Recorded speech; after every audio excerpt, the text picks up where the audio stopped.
Albert Einstein once said, "The most beautiful thing we can experience is the mysterious. It is the source of all true art and science. He, to whom the emotion is a stranger, who can no longer pause to wonder and stand wrapped in awe, is as good as dead." But we aren't dead, and we can still use our imaginations. Welcome to Strange and Unusual, where we will discuss a lot of things, from unsolved mysteries to odd occurrences throughout history, modern lore, and really anything that deserves a closer look. I've been wanting to do a series like this for a while, but I think the last couple of months in true crime has been difficult for me. Emotionally and mentally, these cases, they stay with you, they get to you, and they haunt you a little bit. So every now and then, I need a break. Strange and Unusual is that break for me and for you as well. True crime is important. These cases need to be discussed and talked about, and I'm not going to stop. But I think every so often, we just need a little bit of an escape. We just want to sit back and be told a story, and that's what I'm here to do. I'm also going to be turning this series into a podcast. That will be a couple of months from now. It's in the works, so stay tuned for that. Hopefully very soon you can listen to Strange and Unusual, driving in your car to work, or I don't know, where else do people listen to podcasts? I listen to podcasts at home because I don't leave the house. So I'm very excited to see what you guys think about this series in the comments section. But before we dive into today's strange and unusual story, let's have a word from the sponsor of today's video, Audible. I am not lying when I tell you that Audible is probably one of the most important tools in my research process. I'm not exaggerating. Not only that, but Audible has been something I've personally used for years and years, especially since becoming a mother. I don't have the time or the mental capacity, concentration-wise, to sit down and physically read a book. Even though reading is one of my favorite pastimes, Audible has allowed me to fall in love and connect with these stories and characters again, and I will forever be grateful for that. With Audible, you can always find the perfect title, the perfect audiobook for whatever you're doing, wherever you're going, or whatever you're feeling. It is so easy to just pop my headphones in and listen when I'm making dinner, when I'm giving Bella a bath, when I'm taking a walk, and I feel so much more connected to the stories and the characters when I'm listening because I can just allow myself to be swept away in the narration. Whether you want to escape for a bit with an interesting science fiction title or get lost in a very dramatic true crime case, Audible is the place to go. Audible is the leading provider of spoken word entertainment, and it's all in one place. They have the largest selections of audiobooks ranging from bestsellers to new releases to original entertainment from top celebrity creators and thousands of popular binge-worthy podcasts. The Audible app is free. It can be installed on all smartphones and tablets, and you can listen to your titles offline anytime, anywhere. You can listen across all your devices without losing your spot, which is amazing. And with an Audible membership, you get 1 credit a month for any audiobook that you choose, no matter the length or the price. And the best thing is that your credits stay on your account for up to a year, so they accumulate in case you want to download a whole series at once. And once you get an audiobook, it's yours to keep forever in your Audible library. With your membership, you'll also get the full access to Audible's Plus catalog, which is filled with thousands and thousands of audiobooks, original entertainment, guided fitness and meditation, sleep tracks for better rest, and podcasts. And you can download and stream as many of those as you want. No credits are needed. So I do have to tell you that it took me a couple of months to get into the Audible Plus catalog because I had my audiobooks, but I am so glad. I'm so glad I finally took the dive into Audible Plus catalog because, listen, I am listening to this series, which is exclusive to Audible Plus's catalog. It's called Words and Music. So if you guys have been here for a while, you know I love music. I love music so much, and this series combines two of my favorite things, music and storytelling, to create something that I feel is truly magical. So it's these singers, songwriters, recording artists, and they talk about, their process, the stuff behind the music, their lives, things like that, interspersed with portions of their music. It's so beautiful. I have goosebumps right now. If you check it out, I suggest listening to Alice Cooper's episode, which is titled Who I Really Am, The Diary of a Hollywood Vampire, and Smokey Robinson's episode, which has been my all-time favorite. It's called Grateful and Blessed. I love Smokey Robinson. Right now, I'm currently also making my way through the audiobook series, The Golden Compass. I love how this audiobook, the first one, is narrated because they have different voice actors for each character, which makes you feel like you're literally living in this audiobook. Oh my gosh, I am having such a great time with it. It's such a great story to begin with, and the narration in the audiobook just ups the ante. It's been my favorite way to wind down at the end of a long day. I put the kids to bed, get in my pajamas, pour a glass of wine, and I just lose myself in this very magical, well-narrated story.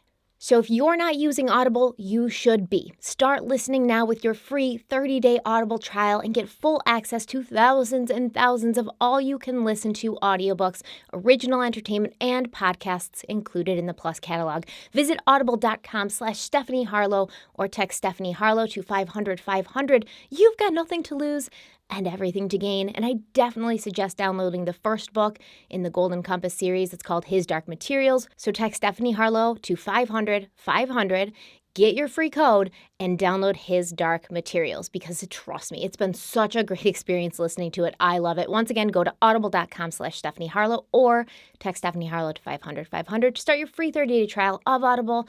Thank you so much to Audible for sponsoring today's video, and let's dive in. In August of 1993, 7 people from a hiking club in Kazakhstan ventured out into the Hamar-Daban mountains of Siberia, but only one of them returned. The Hamar-Daban Ridge is the oldest system of mountain ranges in the world and is considered by many to be one of the most beautiful places in Russia. But it is also a place of nature in its most wild form, which means it can be quite treacherous as well. But this particular hiking club was led by 41-year-old Lyudmila Korovina, and she was a formidable woman who was not only an experienced hiking instructor and survivalist, but was known as a master by her peers and students who respected her a great deal and who trusted her completely. Lyudmila was known to push her students very hard. She believed that demanding that they give their best at everything they tried instilled confidence in them and forced them to learn the skills necessary to become better hikers. One of Lyudmila's students, Yevgeny Ihosky, said that being in her club took young kids who were getting into trouble and turned them into responsible young adults. He said, quote, "She knew how to unite everyone, make a team. She believed in people. She could make a person become who he really is. Under her mentoring, each of us managed to maximize our abilities and grow in all spheres of life." End quote. Yevgeny went on to marvel at all the individuals who owed Lyudmila a debt of gratitude. She had helped people become excellent teachers, great parents, and talented athletes. She had encouraged her students to develop their skills and passions, from hiking to playing the guitar to drawing, and overall she had given each and every one of them a purpose, allowing them to be stronger, bolder, and more focused. Yevgeny said, quote, "We were like adopted children to her," end quote. Each year, the hiking group took on a different terrain, a different mountain, a different locale, and this year, they arrived in the town of Marino on August 2nd, after training for the hike for 6 months. Lyudmila herself was well experienced with this route. It wasn't her first time on the Hamar-Daban Ridge, and it was considered to be a safe place to hike, especially during the mild summer months. Lyudmila would be joined by 6 of her students. 23-year-old Alexander Krysin, a young man that Lyudmila had known since he was born. Ludmila and Alexander were very close. He had joined her hiking club when he was only 12 years old, and she considered him to be like a son. There was also 24-year-old Tatiana Filipenko, a secretary who loved the mountains and had been with Ludmila for several other hikes. 19-year-old Denis Shvaskin wasn't even supposed to be on this hike, but he had joined up when another member had been unable to participate at the last minute. 15-year-old Timur Baponev had grown up in the mountains, born to parents who were passionate about sports tourism, and they'd passed this passion on to their son. There was also 16-year-old Victoria Zilasova. She'd also been with Ludmila on other journeys, but she had struggled with a previous winter hike, so Ludmila had felt maybe she wasn't ready to take on the Hamar Duban Ridge. But Victoria was so insistent on going that she begged her parents to call the instructor and convince Ludmila to allow her to join the group. And then there was 17-year-old Valentina Utochenko, who had grown up in a small mountain village where she'd been raised on hard work and rough terrain, and this resulted in her having notable physical and mental strength. Each member of this group had already completed many previous hikes, some far more difficult than this one, and they'd been closely monitored in the months leading up to the hike to ensure that they were in peak physical condition. This group was joined by another group of hikers led by Ludmila's 16-year-old daughter, Natalia, who was also an experienced hiker and outdoorswoman. Ludmila had raised Natalia as a single mother by herself, and she had taught the young girl exactly what to do in every conceivable circumstance you might face out in the wild. But these two groups, they were not taking the same route. The plan was that Ludmila's group and Natalia's group would meet up in a few days on August 5th, when their paths would intersect. Before starting up the mountain, the hikers crowded together, smiling for a photograph, blissfully unaware of what awaited them. The weather was perfect, clear blue skies with no sign of bad weather, sunshine for miles, and for Ludmila's group, the first few days went far better than expected, and they quickly reached the peak in less time than they had planned for. But on August 4th, the weather had turned for the worse. First, the rain came. Then the winds picked up, followed by what was described as a dense, sticky fog. And within no time, heavy snow was falling at an accelerated rate. Ludmila's group had not prepared for this kind of weather, and as their clothes and backpacks became soaked and they began to feel the effects of the bitter cold, exhaustion soon set in. It was August 4th when the group began making their descent, wanting to make sure that they reached the predetermined meeting point in time to rendezvous with Ludmila's daughter Natalia and her group. But as they moved along, the weather became worse, and so Ludmila made the decision to stop and set up camp for the night so that her students could rest and dry off before continuing on. Many experts since have questioned Ludmila's decision to set up camp in this area because it was a completely barren area of the mountain, described as almost a Martian landscape. There were no trees to provide protection from the wind and rain or to use as firewood. There were just stones, grass, and wind. A bit further down the mountain, there was an area that would have been much more desirable to camp in, and Ludmila would have known this. She had a map. She'd been down this route before. The team attempted to start a fire, but with so much wind, they were unable to keep it lit. So they went to sleep in their soaked clothes, in their soaked tents, hoping for better circumstances when the sun rose the next morning. But in the morning, Ludmila Korovina realized that it had just continued to snow, and it had just continued to get colder, and she realized that this posed a real threat to herself and her group. They were able to start a small fire that morning, the group had breakfast, and then Ludmila instructed them to pack everything up so that they could continue down the mountain. and that is when things went from bad to worse. Several days later, a group of tourists from Kiev were kayaking down the Chesna River when they spotted a young girl, alone and huddled in a sleeping bag in some bushes at the river's edge. This girl was 17-year-old Valentina Utochenko. She was emaciated, she was exhausted, and she was completely out of her mind, unable to speak logically about how she had ended up alone and in the wilderness. The tourists from Kiev gave Valentina a half a cup of vodka to calm her nerves, and they also gave her some medication because it seemed that she was very sick.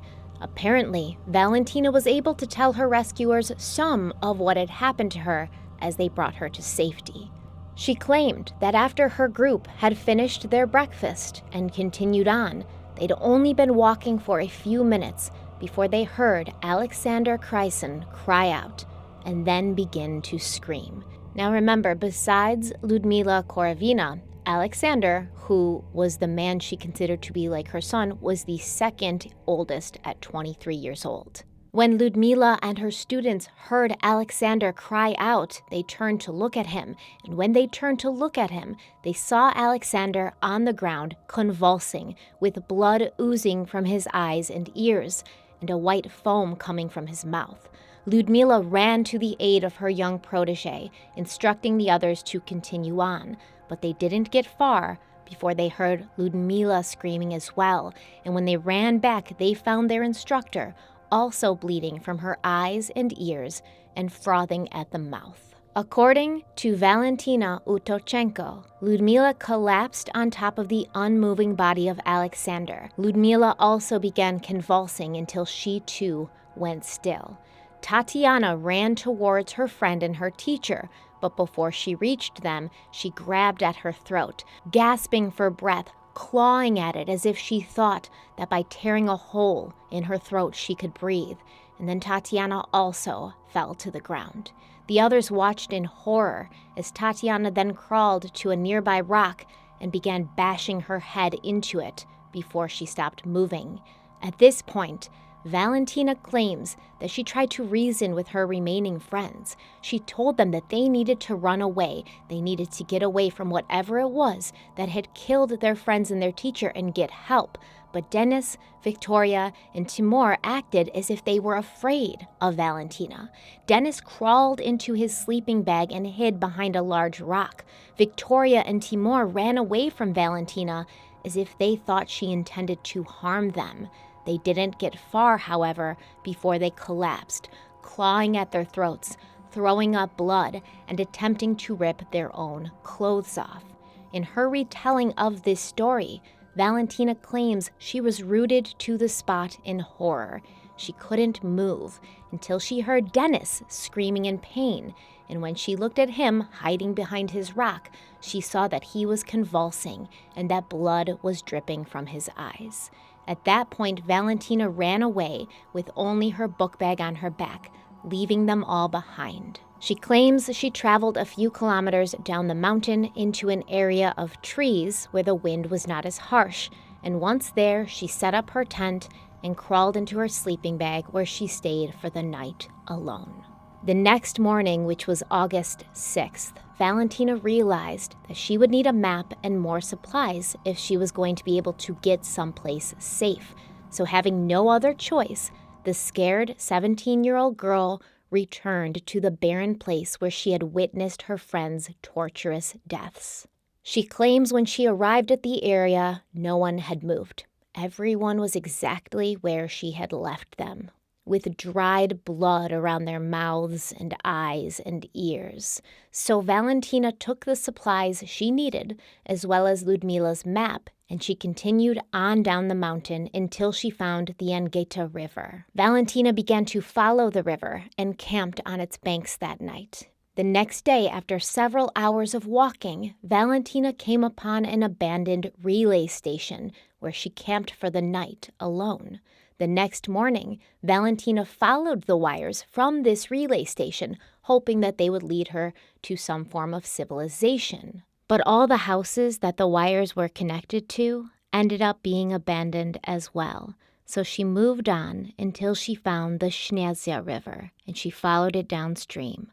Once again, Valentina slept by the river alone that night before continuing on in the morning. But after walking almost 5 miles, she realized she was far too tired and far too weak to go on, and she fell asleep in her sleeping bag on the side of the river, which is where she was when the tourist from Kiev came upon her on August 10th. At the nearest police station, Valentina was far too hysterical to recount her story. She could only say that she had gone into the mountains with 6 other people, but she was the only one who had survived. A search was immediately ordered to retrieve the bodies of the hikers and to investigate the circumstances surrounding their mysterious deaths, but allegedly, because of bad weather, a helicopter was unable to go out until August 24th. That's 2 weeks after Valentina was discovered. The search was led by a man named Yuri Golias, and it took 2 days for the search parties to locate the bodies of the Korovina hiking group. When the helicopter descended on that vast and open plain, they encountered a hideous sight. One searcher said, quote, "The picture was terrible. The bodies were already swollen. Everyone's eye sockets were completely eaten away. Almost all the victims were dressed in thin leotards, while 3 were barefoot. The leader was laying on top of Alexander." End quote. The autopsies concluded that all 6 bodies had signs of bruised lungs and protein deficiency due to malnutrition, and these were listed as contributing factors to their deaths, but all the deaths were ruled accidental. All of the hikers had died from hypothermia except for Ludmila, who had apparently died from cardiac arrest. There were no other injuries on the bodies, and the pathologist did not find any toxic substances in the tissues of the bodies. What happened to these 6 individuals is obviously going to draw parallels to the infamous Dyatlov Pass incident, where 9 hikers died in the Ural Mountains in western Russia in February of 1959. These young hikers also died under mysterious circumstances, and when their bodies were found a month later, many of them were also half-dressed. But some of the bodies had broken bones and cracked skulls, some were missing eyes, and one woman's tongue looked as if it had been plucked out. The tent that the hikers had been camping in was found half buried in snow, but their belongings were neatly folded inside, and there was evidence that the tent itself had been slashed open from the inside. It was determined that all 9 had died from hypothermia, but over the years, many theories have developed, from aliens to avalanches. With that being said, let's dive into the theories of what may have happened to Ludmila Korovina and her students, because hypothermia doesn't really explain why someone might bleed from their eyes and froth at the mouth. If we are to believe Valentina Utochenko's version of the events, there has to be some other explanation. The first theory is that the hikers may have stumbled upon a secret Russian military experiment, and they were killed to prevent them from telling others about what they had witnessed. A 1996 article in the New York Times reads, quote, "In a secret project reminiscent of the chilliest days of the Cold War, Russia is building a mammoth underground military complex in the Ural Mountains, Western officials and Russian witnesses say," end quote. According to officials in Washington, the United States had no idea what the purpose of this complex was, but they knew that Russian officials did not want them to go there. When asked about this secret project, Russian officials gave multiple reasons for it. One official said that it was a mining site. Another claimed that it was a dump place for nuclear materials, while another said it was a bunker that was being built for the country's leaders in the event of a nuclear war. Whatever the true purpose was, however, Russia refused to provide the U.S. with the full details of this project, and I don't blame the United States for being a little bit nervous, since we know that historically, Russia has been involved in many strange and secret experiments. For instance, Russian biologist Ilya Ivanovich received funding from the Soviet government to conduct an experiment that would create a chimpanzee-human hybrid. This was a very serious experiment. There was a lot of funding put into it. He had government permission to go to Africa and get these chimpanzees and conduct experiments on people who didn't know they were being experimented on. At this time, the Bolshevik government was on a huge mission to weaken the hold of religion on its people. This is very standard protocol in many communist governments, communist regimes. They want to weaken the hold of anything that is powerful on the minds of their people. You can't trust God, you can't worship God, you can't put your faith in God, you have to put it in us, the government. There is no God, just the government. So knowing this, Ivanovich told the Soviet government that he could prove Darwin's theory of how close humans and chimps were on the evolutionary ladder, therefore reinforcing the Soviets' idea of positive eugenics. To accomplish this, Ivanovich inseminated or attempted to inseminate African women with the sperm of chimpanzees, and he did this without their knowledge and without their consent. Ivanovich would also go on to attempt this experiment with at least 5 Russian women, but obviously the experiment did not work because science. There was also the infamous Russian poison laboratory, run by then Lieutenant General Pavel Sudoplatov. The purpose of this facility was to test different poisons, to find one that was colorless, odorless, and undetectable even after their target was dead. In order to do this, political prisoners were brought in, and they were exposed to multiple toxic substances, including mustard gas, ricin, and cyanide. And it is certainly an interesting theory, but we have to ask ourselves that if this was the case, why was Valentina allowed to escape with her life? Additionally, the area where Ludmila and her students were hiking, it was a very public area, was known to attract thousands of tourists a year, so it's unlikely that the secretive Russian government would choose this specific area to conduct experiments that they didn't want anyone to find out about, when there's acres and acres of more private, unsettled, more wild area right there in the mountains of Siberia. Additionally, as we've previously talked about, the location where the hikers died, it was very open, without cover from trees. This meant that the area would be visible from above and also below, so it's unlikely that anything top secret was happening there. Along this same vein, Theory 2 poses the possibility that the hikers could have been under the influence of some dangerous nerve agent, specifically Novichok, a potent neurotoxin that was developed by Russia in the 1980s and 90s. I think a quick history of these nerve agents is in order. So the first nerve agent was synthesized by German chemist Gerhard Schrader in 1936. He was actually working on trying to create an insecticide to improve crop yield for his employers, the Third Reich. And he discovered that this substance that he had made, which he called taboon, it was far too toxic to be used in farming because it would kill whatever it came in contact with. And fun fact, taboon is apparently the German word for taboo.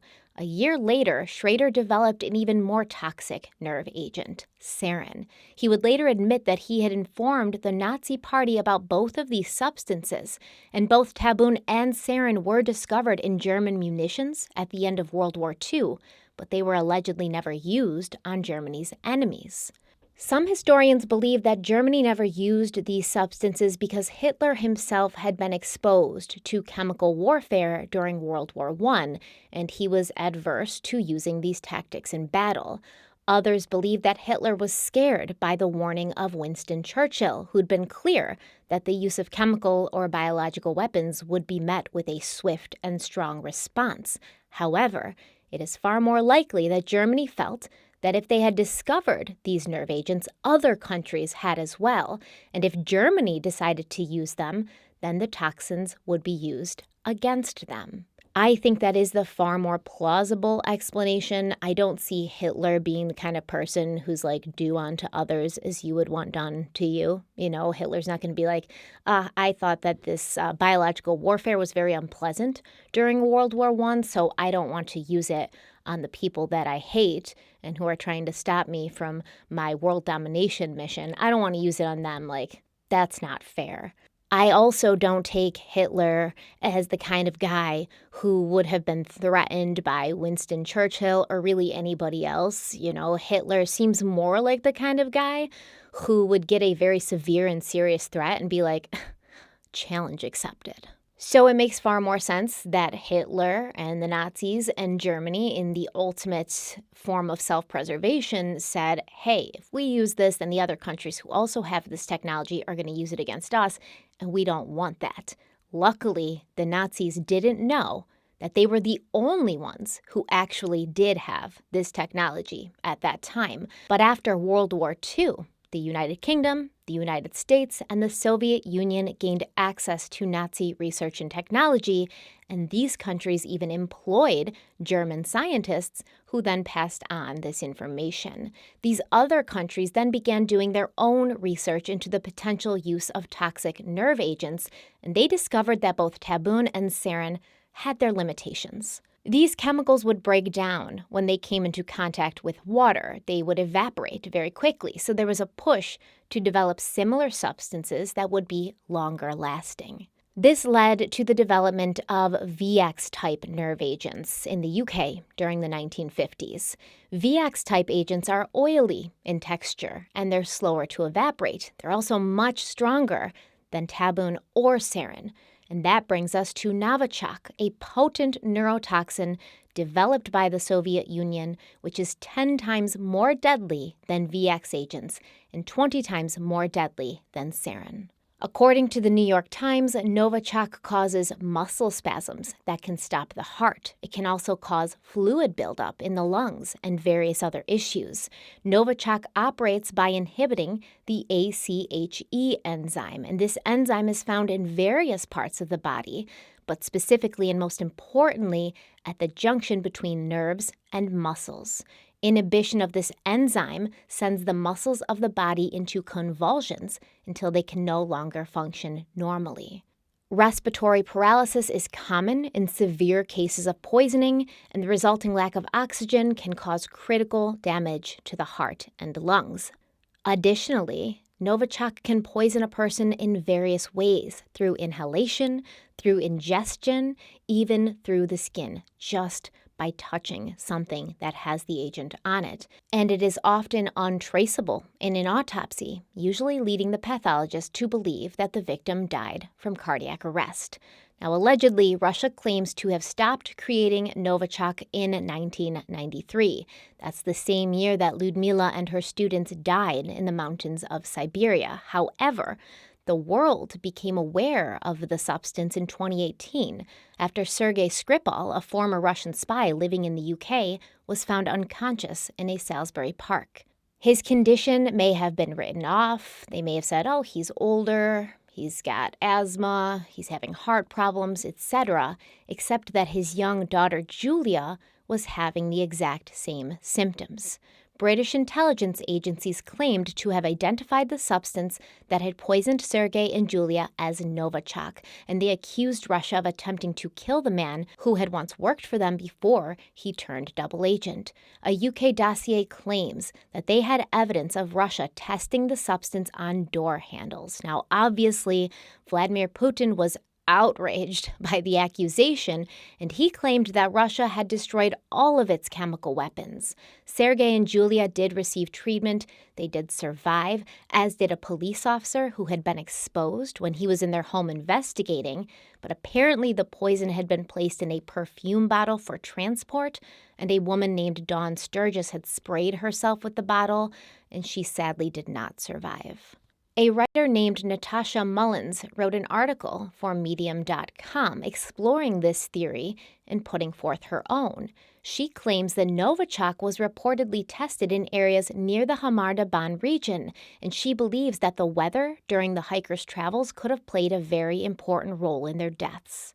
If Novichok or another strong nerve agent had been tested at a more discreet site further up the mountain, it could have remained in that area for up to 4 or 5 months.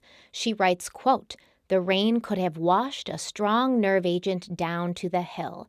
As the morning sun evaporated water from the rainstorm, some of the still hazardous agents went with it, but did not travel far, staying in epicenters close to the ground." End quote. Natasha feels that the first person to go down, Alexander, he could have walked over a highly contaminated spot without knowing it, and this caused almost immediate symptoms. When his teacher Ludmila ran over to help him, she was also exposed to the same highly toxic location. Then Tatiana, Victoria, and Timur ran towards their sick colleagues. They saw the hideous scene. They immediately turned to run away, and this delayed their symptoms a bit, even though they had still been exposed. Dennis would have been exposed when he got on the ground and hid behind the rock, since nerve agents are water-soluble and made up of heavy particles, causing them to stay close to the ground. While he was crouching behind the rock, he could have inhaled small levels of the toxin that were floating just off the ground. Because Valentina was rooted to the spot and unable to move due to her fear, she would never have gotten close to the others, keeping her from being exposed. It's also possible that the toxic substance washed down into the water source that the group used to drink from or to cook their breakfast with. Maybe Valentina, she still had water left over in her bottle from a previous location, or she'd gotten water from a different source, so she did not drink the contaminated water and therefore did not have the symptoms. It is also possible that the toxic substance did not kill the 6 hikers, but only caused them to become unconscious. And as they laid there in the freezing snow, they did experience hypothermia. Ludmila herself, who was the oldest in the group, she ended up dying from a heart attack, which is often a side effect of nerve toxins. Small levels of the toxin can cause the victim to feel as if their airways are closing up, and it is enough to incapacitate them. But with medical attention, they may have been okay. But since they were alone on a mountain, they had no choice but to succumb to the elements. It's also speculated that the Russian government potentially knew the real reason why the hikers had died, which is why the search party did not go out into the mountains to recover their bodies until so long after, because they were waiting for the toxins to subside and the danger to them to pass. One of the most interesting theories, in my opinion, is that Ludmila's group accidentally got their hands on some magic mushrooms. Ludmila was a survivalist, right? She was known to be an incredibly proficient forager. The parents of her students would often worry when their sons and daughters came back from a hike because these kids would be completely and utterly exhausted in a way that their parents had never seen. And the parents were nervous that their instructor, Ludmila, would restrict the amount of food that they brought along with them on these hikes. Ludmila wanted to keep their hiking packs light, so she taught her students how to forage for food in the wilderness instead of bringing a ton of food from home. It is possible that the group may have picked some wild mushrooms to have for breakfast, but these mushrooms may have contained psilocybin or some other substance that are known for hallucinogenic effects. Now, magic mushrooms are naturally occurring in the wilderness. For instance, the fly agaric mushroom is very common in that area. I did a lot of research on this mushroom, and I kind of went back into history, and I found out that this specific mushroom is known to have been consumed spiritually and recreationally in Siberia since ancient times. Large doses of these mushrooms can cause hallucinations, drowsiness, confusion, muscle twitches, loss of muscle coordination, and a stupor. Now, the mushrooms admittedly do not cause blood to stream from a person's eyes and ears, but a common hallucination when you're under the influence of psilocybin is to see others crying blood. This does not happen to everybody. I can tell you that from experience. I've never had that happen to me when I'm under the influence of psilocybin, but I don't take huge amounts. And these hikers, not knowing that the mushrooms contained a hallucinogenic substance, they may have cooked a lot of them, eaten a lot of them. Overdoses of psilocybin can cause cardiac arrest, they can cause convulsions, or even a coma. Now, Valentina made some interesting claims when she retold the story. She said that when her friends began to get sick, she saw the trees around her fall like matchsticks. Yet, when the rescue party arrived, they reported no fallen trees. Additionally, Valentina claimed that her friends had seemed afraid of her, and Victoria had even attempted to bite her. So it is possible that the group of hikers had accidentally consumed mushrooms with psychoactive effects, and they were having a very, very bad trip. Now, Valentina may have also consumed these mushrooms, causing her to have visions of blood streaming from eyes and ears and trees falling down around her, but it's possible that she ate less of the mushrooms or that her body metabolized them in a different way, which is quite common, and that certainly would explain a lot. Now, the answer could also be something far more mysterious and mystical. Remember, I said the Hamar Daban is considered to be the oldest mountainous formation on the earth. There are a large minority of people living in Siberia that practice the religion of shamanism, even still today. And some researchers considered Siberia to be the heartland of shamanism. Shamans believe that Hamar Daban is a place of great magic, and the range has several lakes of glacial origin, including Heart Lake. And the legend that goes along with Heart Lake is actually a very interesting story. The legend goes that there was once a giant man who was a great wizard, and his name was Hamar Daban.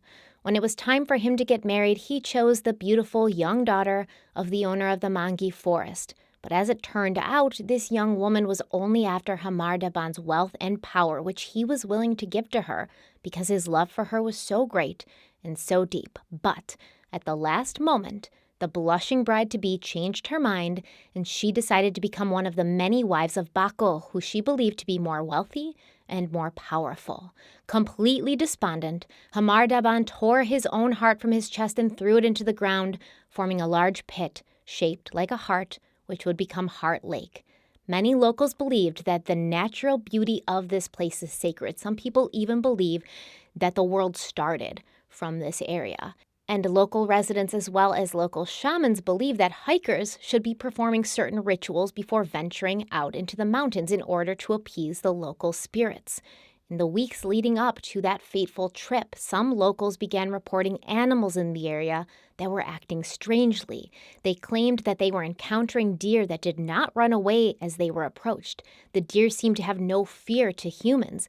They just stopped and stared and blinked. There were also reports of large bears throwing themselves on the tracks of the Trans-Siberian Railway, which travels through the mountains of Siberia. These bears, for no obvious reason, would wait until a train was coming and then throw themselves down on the tracks. So is it possible that the hikers didn't respect the sanctity of the area, the lore of the area, and they were punished for their ignorance? The kind of panic that Valentina Utochenko claims affected the group, causing them to run around and hide, causing them to be hysterical. I suppose it can be consistent with hypothermia, but if Valentina is being truthful, and if she was in her right mind, the symptoms of bleeding and foaming at the mouth would not be consistent with hypothermia. Now, there is another theory made popular by American writer Donnie Eckar in the book he wrote about the Diatel Pass incident. He talked to many scientists, and he concluded that a combination of high winds and the curvature of the mountains surrounding the campsite could have produced an infrasound frequency. This infrasound frequency is too low for human ears to hear, but it can still have an effect on the way we feel and the way we behave.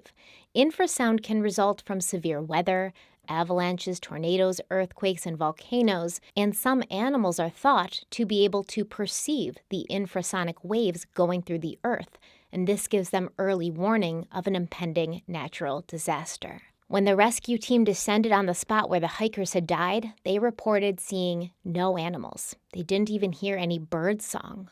Some studies have indicated that these low-frequency sound waves can cause feelings of awe or fear in humans. It can also make people feel very unsettled and give them the impression that something supernatural or unexplainable is happening. The weather that summer had been very odd, with a lot of rain and even snow where there usually wouldn't have been. And on August 3rd, a strong cyclone hit the town of Irkutsk. It's said that so much rain fell that Karl Marx Street was knee-deep in water. It's possible that this weather caused some sort of infrasound, which affected the hikers in ways that we can't imagine. Or maybe we can imagine it because we've been affected by these infrasound waves before, and we felt unsettled, and we felt anxious, and we felt stressed out, and we couldn't put our fingers on it. But maybe that's why we felt that way. Maybe we can understand how the hikers might have been feeling, but maybe we've only experienced it in very low doses where they were getting it in a huge way.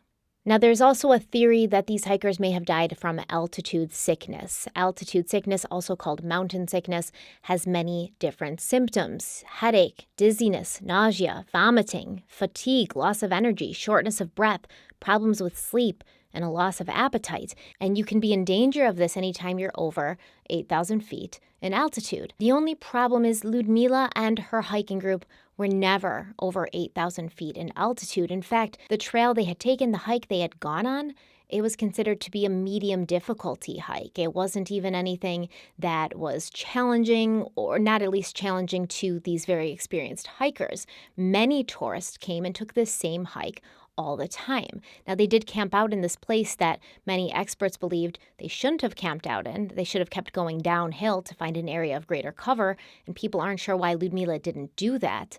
But some people theorize that her map was incorrect. In 1993, maps were not as accurate, even though Valentina did use that same map to find her way to the river and to eventual safety, so I'm not sure how plausible that is. What can be said for sure is that we will probably never know what happened on that mountain.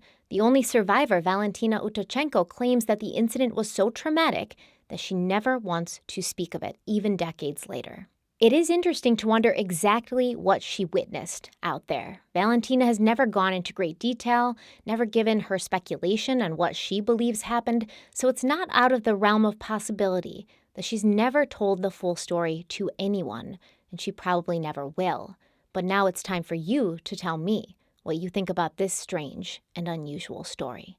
Thank you so much for joining me for this new series. Please let me know your theories in the comments. Let me know what you think about Strange and Unusual as a series, if you enjoyed it, if you wanted to continue, if you would like to see it become a podcast, because it's going to become a podcast anyways. Check out Audible. Get your free 30-day trial. Seriously, do it now. Also, check out the link for my podcast, Crime Weekly, that I co-host every week with retired police detective Derek Levasseur. We cover new cases, old cases.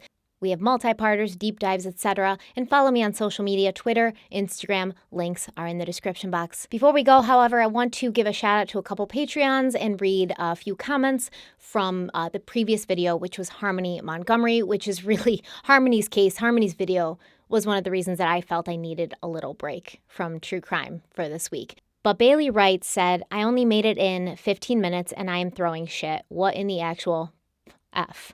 And then Danny Ordonetto replied to her, that's what I said. I almost turned it off after 15 minutes. However, how hard it is to hear is nothing compared to what these beautiful babies go through. I'm glad I didn't turn it off. I've never been so motivated to give a voice for our most vulnerable. Thank you guys so much. Absolutely. Anger, but also motivation. And that's why I've said oftentimes that anger is the most productive emotion, because it really does drive you to do something. So thank you so much to my Patreons. I love them so much, even though I have promised them a live for like a week and I've just been so tired and so out of it. I really didn't realize how much the time difference between Denver and New York would throw me off and how long it would throw me off for, but I've been feeling very jet lagged. And I also have been going live with Derek and Cody on their podcast, The Winner Circle. We go live every Friday because Celebrity Big Brother is happening right now, so you guys should check that out as well.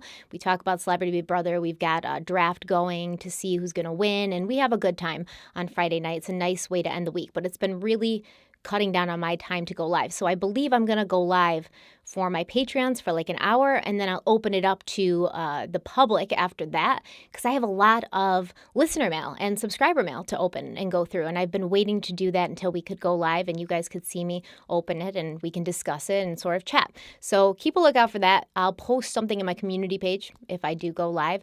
But until next time, stay kind, stay beautiful, and stay strange and unusual, because I love you for it. I'll see you soon. Bye.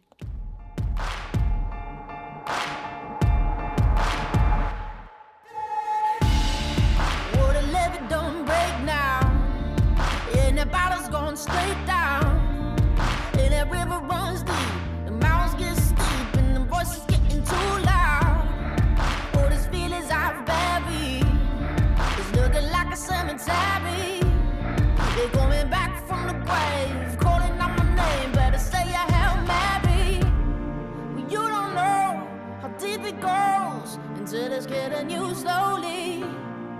so you got to let it go. I got blood, blood on the strings, blood, blood on the strings, blood, blood on the strings. Been played so my fingers don't bleed. Got blood, blood on the strings, blood, blood on the strings, blood, blood on the strings. Lord knows it's been a rough week.